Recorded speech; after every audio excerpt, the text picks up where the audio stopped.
Annie sat frozen on her office chair, her hands shaking so badly that her phone nearly slipped from her grip. Her heart pounded in her chest like a drum. On the small screen, she watched something that made her stomach twist into knots. There, in the living room of her own home, was her mother-in-law, Mrs. Kim.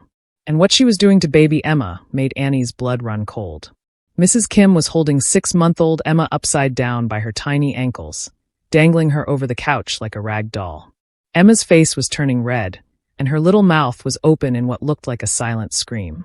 "No, no, no," Annie whispered, her voice cracking. Her finger hovered over her phone screen, ready to call 911. But then, something even more shocking happened. Mrs. Kim started laughing. Annie's mind went blank. What was happening? Why would her mother-in-law do this? And more importantly, was her baby safe? But before we continue, where are you watching from? Drop your country in the comments. And if you want to see how this terrifying story ends, subscribe, like and share. You need to stick around until the very end. Trust me, you won't believe what happens next. Let's go back to where it all started. 3 months earlier, Annie's life had felt like a beautiful dream. She had married Jean, the love of her life, 2 years ago. Jean was Korean-American, kind, hardworking, and the best husband she could have asked for. When their daughter Emma was born, Annie thought her life was complete. But being a new mom was harder than Annie had imagined. Emma cried all the time. She barely slept. Annie was exhausted, running on 2 hours of sleep every night. Her eyes had dark circles underneath them, and she felt like a zombie walking through her own house. "I don't know how much longer I can do this," Annie had told Jean one night, tears streaming down her face. She was sitting on their bed, still in her pajamas at 3 p.m., with spit-up stains on her shoulder. Jean had wrapped his arms around her. "I know, honey. I know. But I have to work, and we can't afford a full-time nanny right now." Annie nodded, feeling guilty for complaining. Jean worked long hours at a tech company to support their family. He left at 7 a.m. and didn't come home until 8 p.m. most days. She was alone with Emma for 13 hours straight. That's when Jean had suggested something. "What about my mom?" he had said carefully, watching Annie's reaction. "She's retired now. She lives only 30 minutes away. Maybe she could help us a few days a week." Annie's stomach had tightened. She loved Jin's mother, at least she thought she did. Mrs. Kim had always been polite to her. But there was something about the way Mrs. Kim looked at her sometimes, like she was studying Annie, judging her silently. Mrs. Kim spoke English, but she preferred Korean. She had traditional ideas about everything: how to cook, how to clean, how to raise children. Annie always felt like she was being graded and failing. "I don't know," Annie had said slowly. "Do you think she'd want to?" "Are you kidding? She'd love it." Jean had pulled out his phone immediately. "Let me call her right now." Before Annie could protest, Jean was already speaking rapid Korean on his phone. She couldn't understand most of it, but she heard Emma and help several times. After a few minutes, Jean hung up with a huge smile. "She's so excited. She said she can start next Monday. She'll come 3 days a week, Monday, Wednesday, and Friday, from 9 a.m. to 5 p.m. That way you can rest, run errands, maybe even go back to work part-time if you want." Annie had forced a smile. That's great. But deep inside, something felt wrong. She couldn't explain it. It was just a feeling, like a tiny voice whispering in the back of her mind. Be careful. The first Monday came faster than Annie expected. At exactly 9 a.m., the doorbell rang. Annie opened it to find Mrs. Kim standing there with a large bag full of containers. The smell of Korean food, kimchi, bulgogi, and something else Annie couldn't identify, filled the air. "Annie," Mrs. Kim said with a wide smile, though her eyes remained neutral. "I brought lunch. You are too skinny after baby. I need to eat." "Oh, thank you, that's very kind." Annie started, but Mrs. Kim was already walking past her into the house. "Where is my Emma?" Mrs. Kim asked, setting her bag on the kitchen counter and looking around. "She's sleeping in her crib upstairs," Annie said. "She just went down about 20 minutes ago." Mrs. Kim nodded. Good. You go rest now. I take care of everything. Actually, I was thinking I'd stay home today, just to show you where everything is." No. Mrs. Kim waved her hand dismissively. "You go. I raised 3 children. I know what to do." Jean was a much more difficult baby than Emma. "You rest. Go shopping. Enjoy." Annie felt like she was being pushed out of her own home, but she didn't know how to argue without sounding rude. Besides, Mrs. Kim was right. She had raised 3 kids. She probably knew more about babies than Annie did.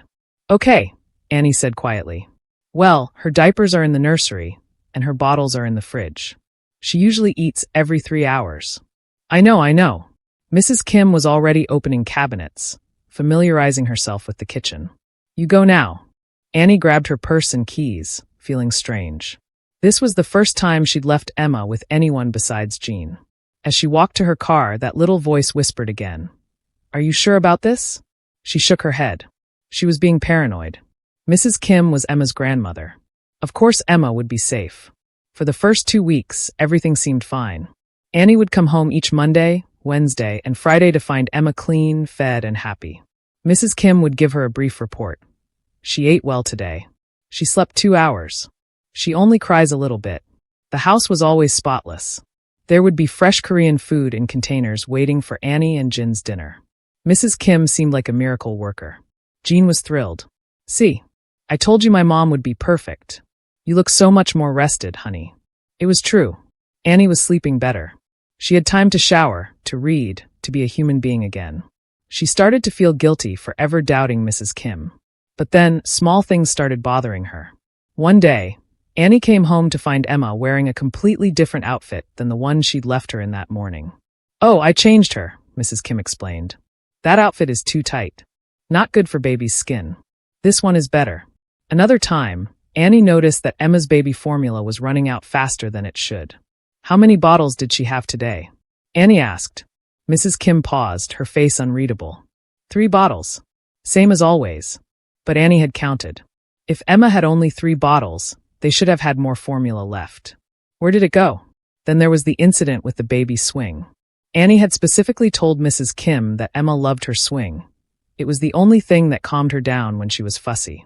But one Wednesday, Annie came home to find the swing pushed into the corner of the room, unplugged. Why isn't the swing set up? Annie asked. That thing is no good, Mrs. Kim said firmly. In Korea, we don't use machines to raise babies. We hold them. Machines make babies weak. Annie felt her face get hot. It's not a machine, it's just a swing. Emma likes it. You are mother, you decide, Mrs. Kim said, but her tone said otherwise. But in my opinion, not good. Annie didn't push it. She didn't want to cause conflict. But these little moments added up, creating a growing pit of worry in her stomach. The breaking point came during the 3rd week. Annie had decided to come home early one Friday. She'd finished her errands quickly and thought she'd surprise Mrs. Kim. Maybe they could have tea together and chat. As she unlocked the front door as quietly as possible, she heard something that made her freeze. Crying. Emma was crying. But it wasn't normal crying. It was desperate, panicked screaming, the kind that meant something was wrong. Annie's heart jumped into her throat. She rushed into the living room and stopped dead. Mrs. Kim was holding Emma, but not in a gentle way. She had Emma facing away from her, gripping her firmly under the arms, and was shaking her? Not violently, but definitely bouncing her roughly up and down while speaking sharp words in Korean. Mrs. Kim! Annie shouted. What are you doing? Mrs. Kim turned, and for just a second, Annie saw something flash across her face. Was it anger? Annoyance? But it disappeared instantly, replaced by a calm smile. Oh, Annie.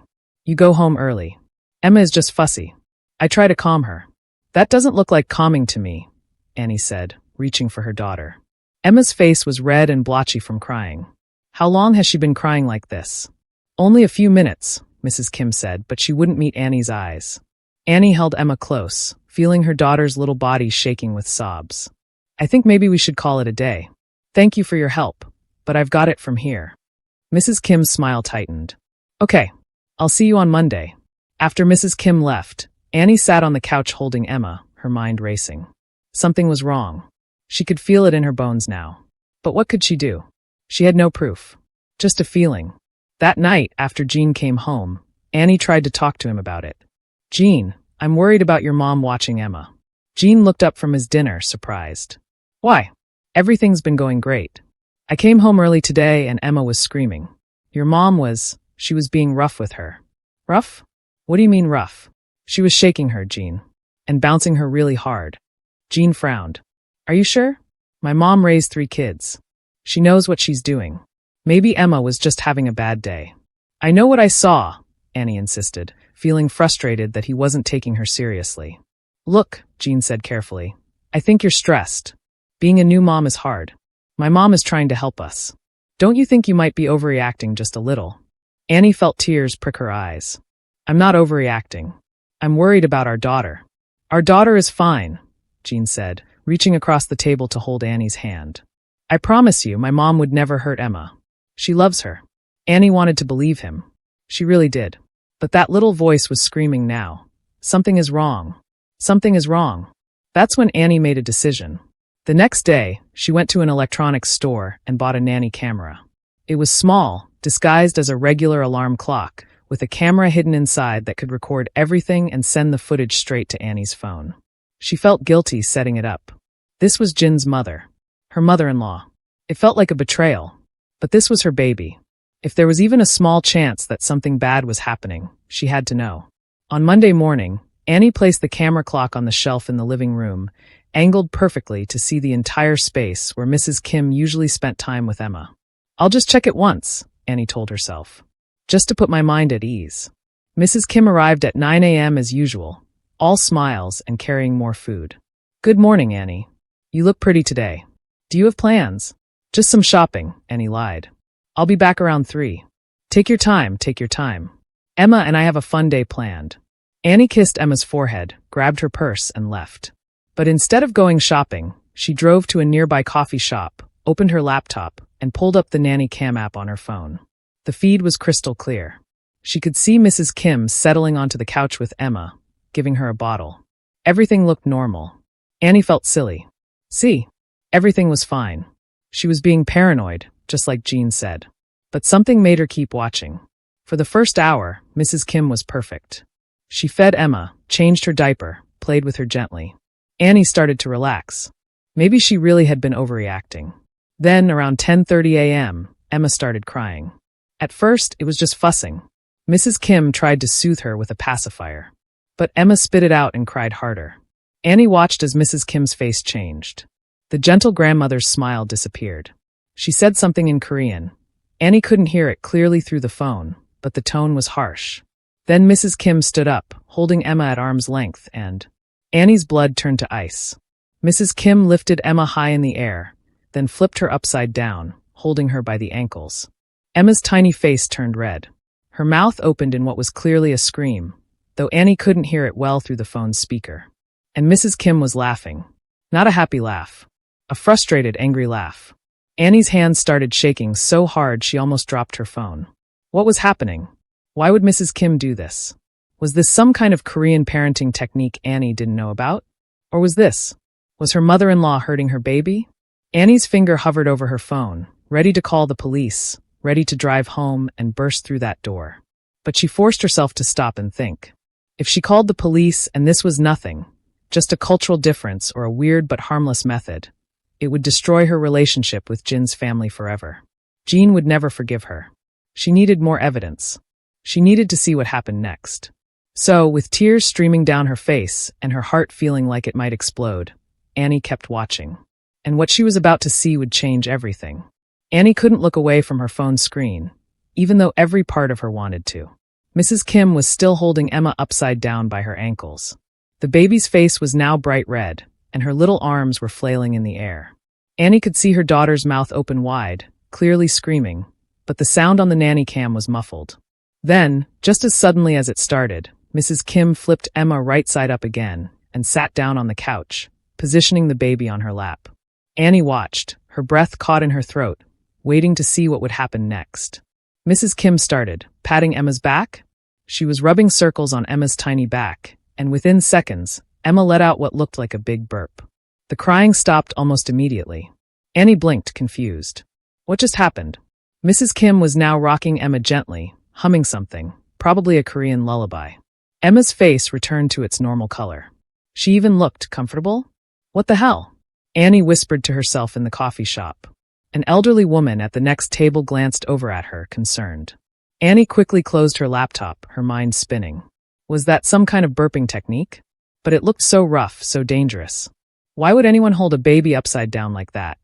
Annie's phone buzzed. It was a text from her friend Rachel. Hey, want to grab lunch today? Haven't seen you in forever. Annie stared at the message but couldn't focus. Her fingers trembled as she typed back, "Can't today. Maybe next week." She opened the Nanny Cam app again. Mrs. Kim was now laying Emma down on a play mat, surrounded by colorful toys. Everything looked completely normal again. Emma was cooing happily, reaching for a stuffed rabbit. Mrs. Kim was smiling at her, speaking softly in Korean. If Annie hadn't just watched what happened 10 minutes ago, she would think this was the sweetest grandmother in the world. Annie spent the next 3 hours glued to her phone screen, watching every single moment. She ordered coffee after coffee at the shop, ignoring the barista's concerned looks. Mrs. Kim fed Emma at noon, nothing unusual. She changed her diaper twice, perfectly gentle. She put Emma down for a nap at 1 p.m., rubbing her back softly until the baby fell asleep. Everything seemed fine, but Annie couldn't shake what she'd seen. That image of Emma dangling upside down was burned into her brain. At 2:45 p.m., Annie packed up her laptop and drove home. Her heart pounded the entire way. She didn't know what to say or how to act around Mrs. Kim. When she walked through the front door, Mrs. Kim was folding baby clothes on the couch. Emma was still napping in her bassinet nearby. "Oh, Annie, you're home." Mrs. Kim smiled warmly. Emma had a wonderful day. "She eats well, she sleeps well. Such a sweet baby." Annie forced a smile, but her voice came out strange and tight. "That's great. Thank you." Mrs. Kim tilted her head, studying Annie's face. "You okay? You look tired." "I'm fine," Annie lied. It's been a long day." "You need rest," Mrs. Kim said, packing up her bag. "I made japchae for dinner. In the fridge. You and Jean enjoy it, okay?" "Thank you," Annie managed to say. After Mrs. Kim left, Annie rushed to Emma's bassinet. She gently picked up her sleeping daughter, examining her carefully. No bruises. No marks. Emma looked perfectly healthy and peaceful. "I'm going crazy," Annie whispered to herself. "I'm actually losing my mind." But when Jean came home that evening, Annie couldn't help herself. She had to tell him, "Jean, I need to talk to you about your mom again." Jin's face fell. "Annie, please. Not this again." "Just listen," Annie said urgently. "I installed a nanny camera in the living room." Jin's eyes widened. "You did what?" "I had to. I was worried and You spied on my mother?" Jin's voice rose. "Without telling her? Without asking me? It's our house. Our baby." Annie shot back. "And I saw something today that really scared me." Jean crossed his arms. "What did you see?" Annie pulled out her phone and found the saved clip. Her hands shook as she showed it to him. The moment Mrs. Kim held Emma upside down. Jean watched silently. Annie searched his face for a reaction: anger, shock, concern, anything. Instead, Jean started laughing. "Are you kidding me right now?" Annie said, feeling her face flush with anger. "Annie, honey," Jean said, still chuckling. "That's a Korean technique for getting babies to burp. My mom did it with all of us. It's completely normal." "Normal?" "Jean, she was holding our baby upside down by her ankles. And Emma burped, right? And then she was fine." Annie opened her mouth to argue but stopped. Emma had burped. And she had been fine afterward. Better than fine, she'd stopped crying immediately. "It looks scary, I know," Jean continued, his voice softer now. "But it's a traditional method. It uses gravity to help release gas bubbles. Lots of Korean grandmothers do it. My mom would never, ever hurt Emma. You have to trust that." Annie felt tears welling up in her eyes. "It just looks so rough, Jean. So dangerous." Jean pulled her into a hug. "I know. I get it. You're a new mom, and you're protective. That's good. But my mom has decades of experience. She raised 3 healthy kids. Can you please try to trust her?" Annie nodded against his chest, but inside she still felt unsettled. That night, she couldn't sleep. She kept replaying the video in her mind. The way Mrs. Kim had laughed while Emma dangled upside down. It didn't feel loving. It felt wrong. The next few weeks were torture for Annie. Every Monday, Wednesday, and Friday, she would set up her laptop at the coffee shop and watch the nanny cam footage in real time. She became obsessed with it. Most days, nothing unusual happened. Mrs. Kim would feed Emma, play with her, sing to her, let her nap.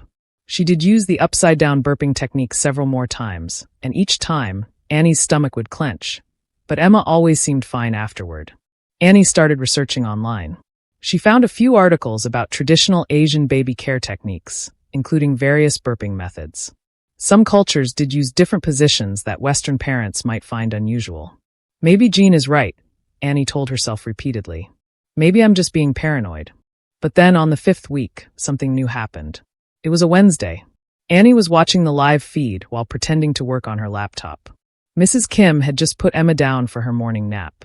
Instead of sitting on the couch like usual, Mrs. Kim walked out of the camera's view. Annie could hear movement, footsteps, cabinets opening and closing, but she couldn't see anything. Annie leaned closer to her laptop screen. "Where is she going?" she muttered. 5 minutes passed. 10 minutes. 15. Emma was sleeping peacefully in her bassinet, but Mrs. Kim was nowhere to be seen. Annie's anxiety spiked. What if something happened to Emma while Mrs. Kim was off doing whatever she was doing? What if Emma woke up and needed something? Just as Annie was considering calling the house phone, Mrs. Kim walked back into view. But something was different. Mrs. Kim was carrying Annie's laptop, Annie's personal laptop that she kept in her bedroom. Annie's blood ran cold. Mrs. Kim sat down on the couch and opened the laptop. Annie watched in horror as her mother-in-law began typing, clicking through screens. "What is she doing?" Annie whispered, her heart racing. Mrs. Kim spent 20 minutes on the laptop. She seemed to be reading something. Emails? Documents? Annie couldn't tell from the camera angle. Then Mrs. Kim closed the laptop, walked back out of frame, and returned a few minutes later empty-handed. She checked on Emma, who was still sleeping, and settled back on the couch with her phone as if nothing had happened. Annie sat frozen in the coffee shop, her mind reeling. Why would Mrs. Kim go through her personal laptop? What was she looking for? What had she read? Annie's first instinct was to call Jean immediately. But she stopped herself. What would she say? "Your mom used my laptop while I was gone." Jean would probably say his mom was just bored, or maybe she needed to look something up. But it felt like a violation, an invasion of privacy. Annie couldn't focus on anything else for the rest of the day. When she got home at 3 p.m., she smiled at Mrs. Kim and thanked her as usual, but inside she was screaming. The moment Mrs. Kim left, Annie rushed to her bedroom and opened her laptop. She checked her browser history. Her stomach dropped. Mrs. Kim had gone through Annie's email. She'd opened at least 7 different emails, including some from Annie's doctor, some from her bank, and several personal emails to her friends. One email was still open on the screen. It was from 3 weeks ago, sent to Annie's best friend from college, Sarah. Annie read her own words. "Sarah, I'm so stressed. I think there's something off about Jin's mom. I can't explain it, but I don't trust her alone with Emma. Jean thinks I'm being paranoid, but I just have this gut feeling that something isn't right. She's too controlling, too critical. Sometimes I feel like she's trying to replace me as Emma's mom. Am I crazy?" Annie's hands flew to her mouth. Mrs. Kim had read this. She knew exactly how Annie felt about her. "Oh my God," Annie breathed. "Oh my God, oh my God, oh my God." Her phone buzzed. It was a text from Jean. "Mom just called. She said she's not feeling well and won't be able to come tomorrow. She'll let us know about Friday." Annie stared at the text message. Mrs. Kim wasn't sick. She was upset. She'd read Annie's email, and now she was pulling back. Part of Annie felt guilty. She'd said some harsh things in that email. But another part felt angry. Mrs. Kim had invaded her privacy. She had no right to go through Annie's personal computer and read her private emails. Annie spent the entire evening pacing the house, trying to figure out what to do. When Jean came home, Annie showed him the browser history. "Your mom went through my laptop today," she said, trying to keep her voice calm. "She read my private emails." Jin's face went pale. "What? Are you sure? Look at the history, Jean. These are all emails I didn't open today. She did this while Emma was napping." Jean sat down heavily on the couch, running his hands through his hair. For the first time, he looked genuinely concerned. That's not okay," he admitted quietly. "I'll talk to her." "And she read an email where I told my friend I didn't trust her," Annie continued. "That's probably why she's suddenly sick and can't come tomorrow." Jean looked up at Annie, conflict written all over his face. Annie could see the struggle. He was caught between his wife and his mother. "Let me handle this," Jean finally said. "I'll call her tomorrow and we'll figure this out." But Annie had a sinking feeling that things were about to get much, much worse. That night, Annie barely slept again. She kept thinking about everything that had happened over the past 5 weeks. The rough handling of Emma. The upside-down burping still looked violent to her eyes, even if it was normal. The invasion of privacy. Was Mrs. Kim a loving grandmother trying to help? Or was there something darker going on? At 2 a.m., Annie crept downstairs and opened her laptop. She went back through all the saved nanny cam footage from the past 5 weeks, watching it again with fresh eyes. And that's when she noticed something she'd missed before. In several clips, when Mrs. Kim thought Emma was asleep, she would speak in Korean to herself. Annie had assumed she was just humming or singing lullabies. But now, listening more carefully with the volume turned up, Annie could hear actual words. She didn't understand Korean, but she could hear the tone, and it didn't sound sweet. It sounded angry, bitter, almost resentful. Annie grabbed her phone and downloaded a translation app. She played one of the clips close to her phone's microphone, hoping the app could pick up what Mrs. Kim was saying. The translation was broken and choppy, but some phrases came through clearly. American girls don't know raising babies. My son deserves better. This baby should have been. Annie's blood turned to ice. What did that last phrase mean? Should have been what? Should have been raised differently? Should have been someone else's baby? Annie sat in the dark living room, her heart pounding so hard she could hear it in her ears. Something was very, very wrong with Mrs. Kim. And Annie had just left her alone with Emma for 5 weeks. The worst part, Jean still didn't believe her. And Mrs. Kim now knew that Annie didn't trust her. What would happen next? Would Mrs. Kim stop coming to help? Would this cause a huge fight between Annie and Jean? Would Jin's family turn against her? Or worse, would Mrs. Kim do something desperate? Annie looked at the nanny cam, still recording silently in the living room. Tomorrow was Friday. Would Mrs. Kim show up despite claiming to be sick? And if she did, what would Annie find on that camera footage? Annie pulled up the live feed on her phone one more time, just to check that it was working properly. The camera had a clear view of the entire living room. The couch where Mrs. Kim usually sat. The play mat where Emma spent her mornings. The bassinet where she napped. Everything was quiet now. Peaceful. But Annie had learned that peace could be deceptive. Sometimes the most dangerous things happened in silence, when no one was watching. Except now, Annie was watching. And she wasn't going to stop until she knew the truth. Friday morning came with dark, heavy clouds covering the sky. Annie stood in the kitchen, staring at her phone. It was 8:45 a.m. Mrs. Kim would normally arrive in 15 minutes. Jean had already left for work, but before he went, he'd told Annie that he'd spoken to his mother the night before. She said she's feeling better and she'll come today, Jean had said while putting on his shoes. And I talked to her about the laptop thing. She apologized. She said she just wanted to check the weather and didn't realize she'd opened your email. The weather? Annie had repeated, not believing it for a second. Look, I know it was wrong, Jean had sighed. But she's really sorry. Can we please just move past this? She's trying to help us, Annie. Now, alone in the house with Emma playing on her mat, Annie felt her stomach twist into knots. Should she let Mrs. Kim in today? Should she pretend everything was normal? She'd spent half the night translating more of Mrs. Kim's Korean words from the footage. The app wasn't perfect, but she'd caught enough phrases to make her deeply uncomfortable. Weak American way. My granddaughter needs proper. If only Jean had married. That last one had made Annie's hands shake. If only Jean had married. Who? A Korean woman? Someone Mrs. Kim approved of? At exactly 9 a.m., the doorbell rang. Annie took a deep breath and opened the door. Mrs. Kim stood there with her usual bag of containers, but something was different. Her smile didn't reach her eyes. There was a coldness there that Annie had never seen before. Good morning, Annie, Mrs. Kim said quietly. Good morning, Annie replied, stepping aside to let her in. They stood in awkward silence for a moment. Emma made a gurgling sound from her play mat, breaking the tension. Mrs. Kim's face softened when she looked at the baby. How is my Emma today? She's good, Annie said, watching carefully. She slept through the night for the first time. Good, Mrs. Kim said, but she still wouldn't look at Annie. Annie grabbed her purse, her heart racing. The nanny cam was ready, hidden in plain sight. I'll be back around 2 p.m. today. Mrs. Kim just nodded. As Annie walked to her car, she felt like she was walking into a trap. But she had to know the truth. She had to see what Mrs. Kim did when she thought no one was watching. Annie drove to the coffee shop and set up her laptop with shaking hands. She ordered a large coffee and pulled up the nanny cam feed.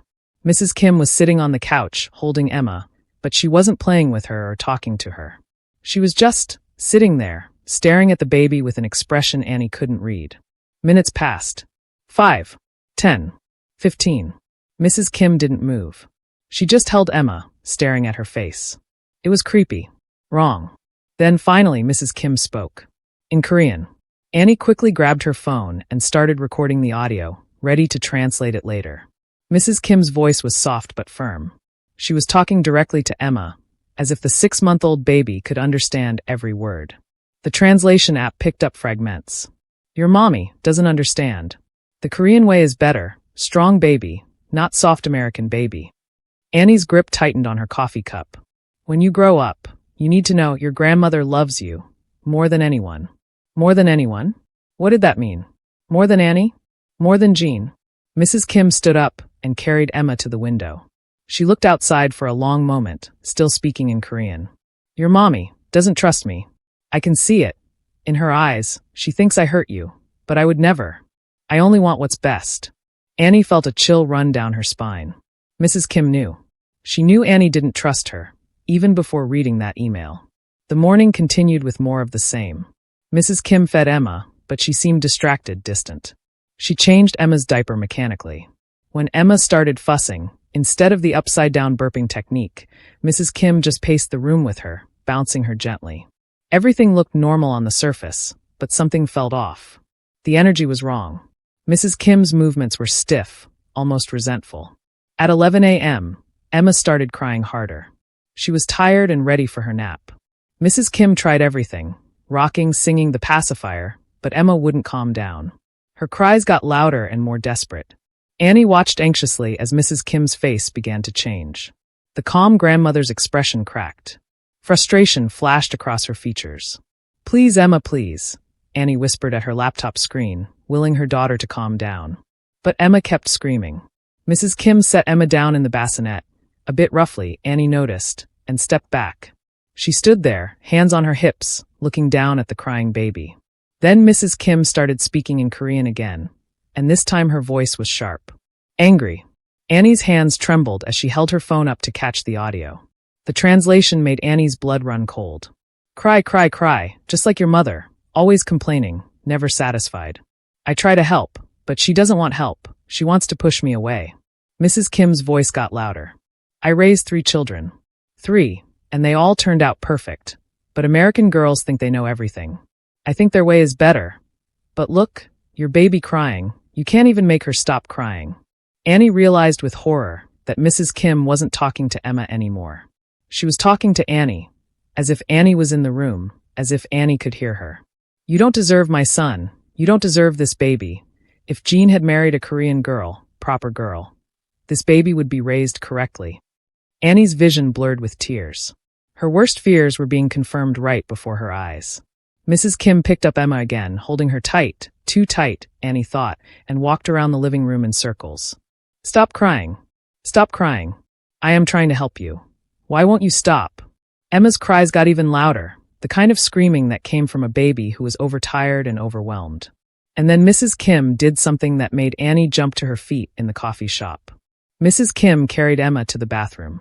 Annie could only see them partially through the doorway, but she could see enough. Mrs. Kim turned on the bathroom faucet, cold water, based on the steam that wasn't there, and held Emma's bare feet under the running water. Emma's screams became ear-piercing. What the hell is she doing? Annie said out loud, drawing stares from other customers. Mrs. Kim held Emma's feet under the cold water for 10, 15, 20 seconds. Emma was screaming so hard her whole body shook. Then Mrs. Kim pulled her feet out, dried them roughly with a towel, and carried her back to the living room. And just like that, Emma stopped crying. The shock of the cold water had stunned her into silence. She hiccuped a few times, her face red and blotchy, but the crying had stopped. Mrs. Kim laid her in the bassinet, covered her with a blanket, and walked away. Within minutes, Emma fell asleep, exhausted from crying. Annie sat in the coffee shop, her whole body shaking with rage and fear. Was that child abuse? Or was it another traditional technique that Jean would explain away? Annie didn't care anymore. Traditional or not, she'd seen enough. She slammed her laptop shut, threw her things into her bag, and ran to her car. Annie burst through her front door at 11:30 a.m., much earlier than she'd said she'd be home. Mrs. Kim was sitting on the couch, scrolling through her phone. She looked up in surprise when Annie came in. Annie, you're home early. Is everything okay? Is everything okay? Annie repeated, her voice shaking. Is everything okay? Mrs. Kim stood up slowly. What's wrong? What's wrong is that I saw what you did. Annie shouted, not caring if she woke Emma. I saw you put Emma's feet under cold water to make her stop crying. Mrs. Kim's face went pale. You were watching? Yes, I was watching. I've been watching for weeks. Annie pointed at the nanny cam on the shelf. I know everything, Mrs. Kim. I know how you really feel about me. I heard what you said in Korean.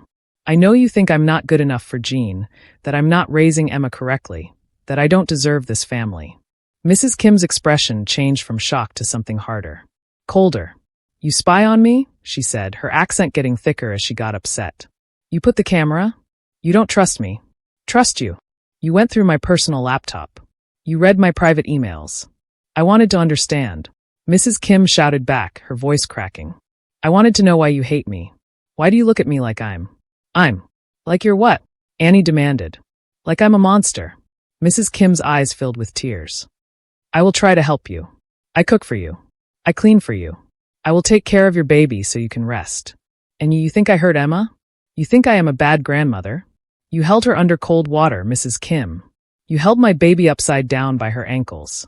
You talk about me in Korean, saying I don't deserve Jean, that Emma should have been raised by someone else. Those are traditional ways. Mrs. Kim cried. Cold water on feet is an old Korean method to stop crying. It resets the nervous system. Upside down helps with gas. These things work. They worked for my children, for Korean mothers for hundreds of years. I don't care if they're traditional. Annie screamed. This is my baby, and I don't want you doing those things to her. The room fell silent except for both women's heavy breathing. Mrs. Kim wiped her eyes, and when she spoke again, her voice was quiet but sharp as a knife. You are right. She is your baby. And you are her mother. Bad mother, but still mother. Annie felt like she'd been slapped. Excuse me? Emma cries all the time because you don't know what you're doing, Mrs. Kim said coldly. You are stressed, you are tired, you make bad milk because you are unhappy. The baby feels this. The baby cries. When I take care of her, she is calm. She is happy. Because I know what I am doing. Get out, Annie said quietly. What? Get out of my house. Now. And don't come back. Mrs. Kim stared at Annie for a long moment. Then she grabbed her bag and walked to the door. But before she left, she turned back. Jean will hear about this. He will know what you did. What you said. And he will have to choose his wife or his mother. The door slammed shut, leaving Annie alone in the sudden silence. She stood there, shaking, tears streaming down her face. What had she just done? From the bassinet, Emma started to whimper, waking up from all the shouting.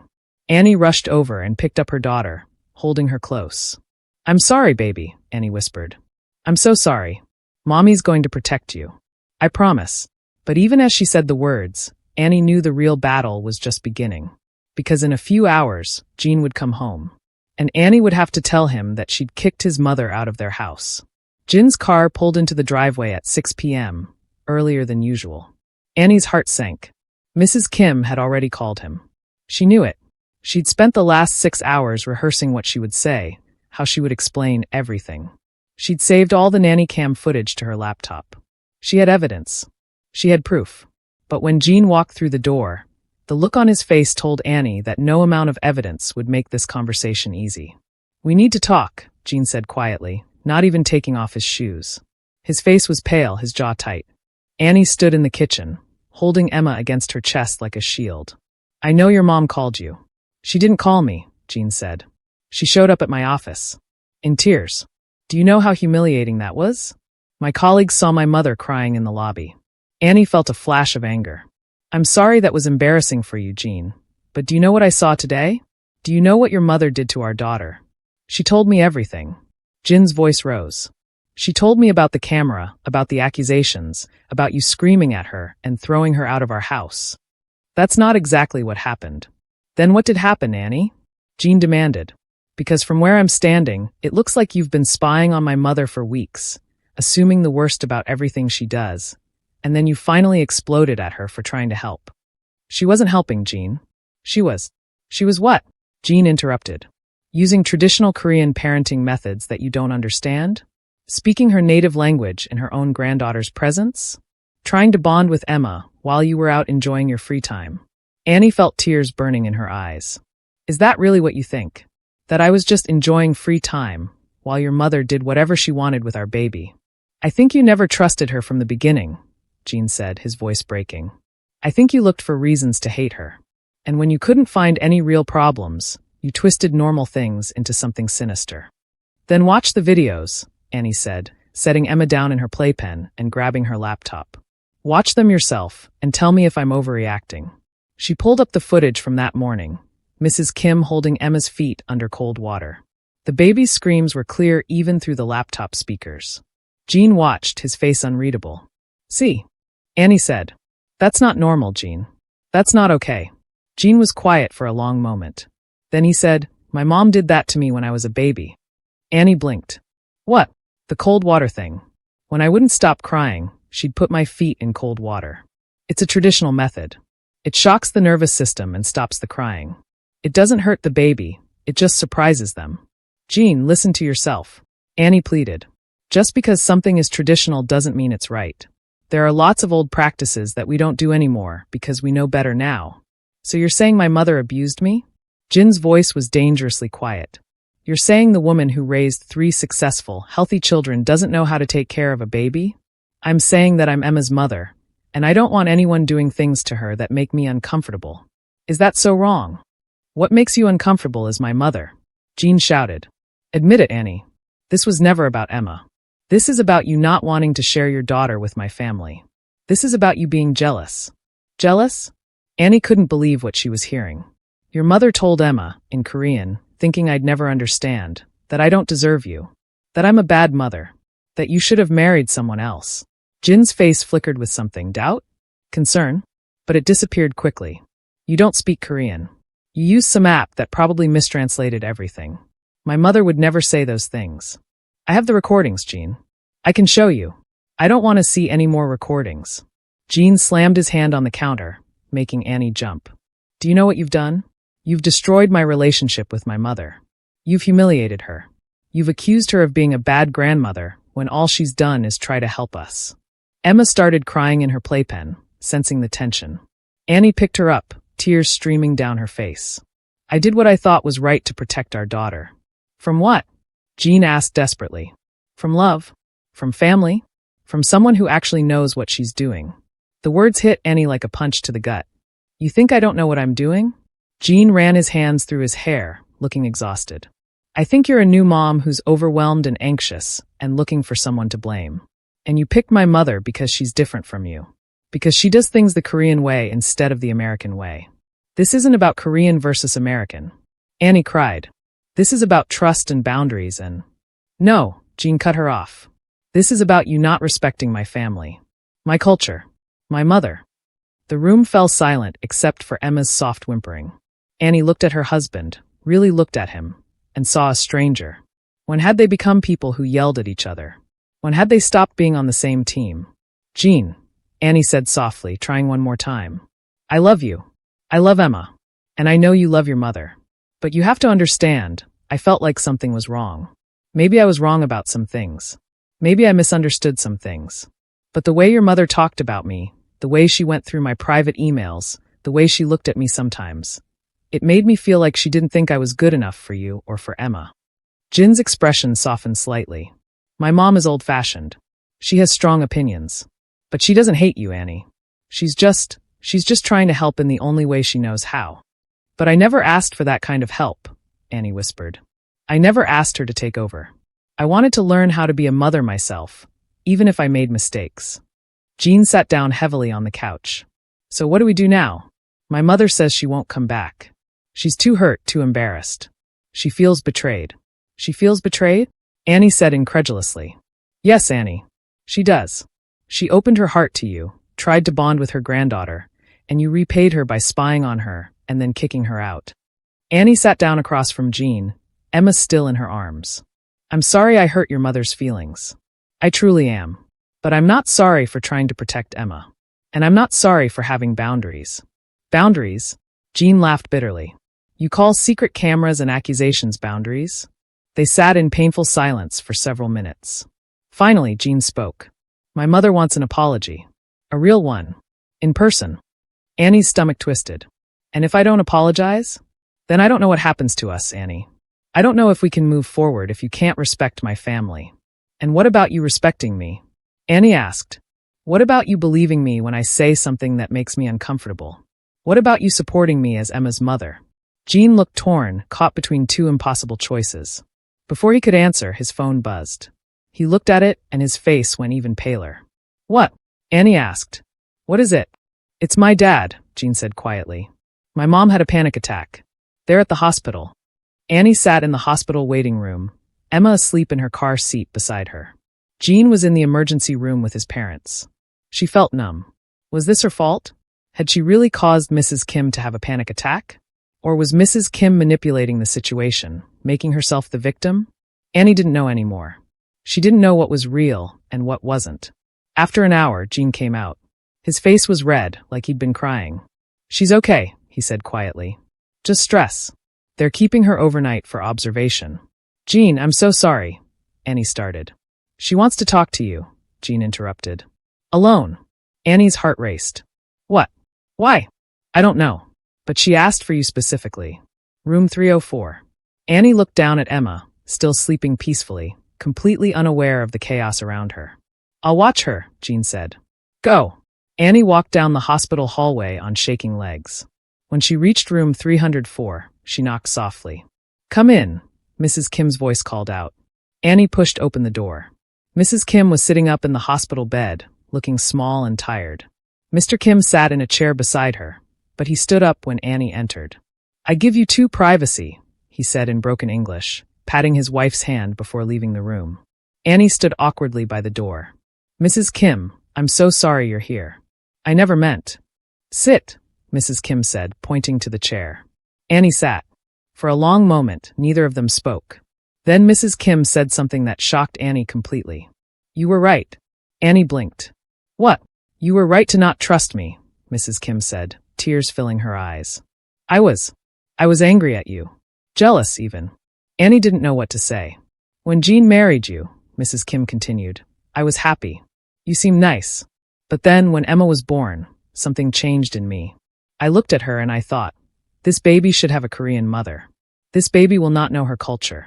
Will not know her grandmother's language. Tears were streaming down Mrs. Kim's face now. I tried to help you, yes. But also, I tried to prove you were a bad mother. I tried to show Jean that the American way is not good enough. I wanted him to see that you needed me. That Emma needed me more than she needed you. Annie felt her own tears falling. Why are you telling me this? Because I am in a hospital bed and I think, what if I die? What if I never see Emma again? And I realize, I almost destroyed my son's family because I was stubborn and proud. Mrs. Kim reached out and took Annie's hand. You are Emma's mother. Not me. I forgot this. I thought because I raised 3 children, I know better than you. But every mother must learn her own way, even if she makes mistakes. I did misunderstand some things, Annie admitted. The burping technique, the cold water, they scared me because I didn't understand them. But maybe I should have asked you about them instead of just assuming the worst. And maybe I should have explained, Mrs. Kim said. Instead of being proud and thinking, she should just trust me. Trust is earned, not given. They sat together, both crying, both exhausted. Can we start over? Mrs. Kim asked softly. I promise, I will respect you as Emma's mother. I will ask before I do things. I will not go through your private things. And I will try to speak English more, so you understand what I am saying. Annie squeezed Mrs. Kim's hand. And I promise to try to understand your culture better. To ask questions instead of judging. And to remember that you love Emma just as much as I do, even if you show it differently. Mrs. Kim smiled through her tears. Deal. Deal. 3 months later, Annie sat in her living room watching Mrs. Kim play with Emma on the floor. They were singing a song together, half in English, half in Korean. The nanny camera was gone. Annie didn't need it anymore. It hadn't been easy. There had been more conversations, more compromises, more moments of frustration on both sides. But slowly, carefully, they'd built something new. Something better. Jean walked in from the kitchen carrying tea for everyone. My 2 favorite ladies are getting along, he said with a smile. I'm so glad we worked through everything. Annie looked at her husband, then at her mother-in-law, then down at her beautiful daughter. Family was complicated. Cultural differences were real. Trust was fragile. But love, real, honest, humble love, could overcome almost anything. Me too, Annie said, smiling. Me too. The end. Thank you so much for watching this emotional journey. If this story touched your heart, please subscribe to this channel to support our growth. Hit that like button and share this video with someone who needs to hear this message about family, forgiveness, and second chances. Drop a comment telling us what you learned from Annie and Mrs. Kim's story. Remember, communication and understanding can heal even the deepest wounds. See you in the next story.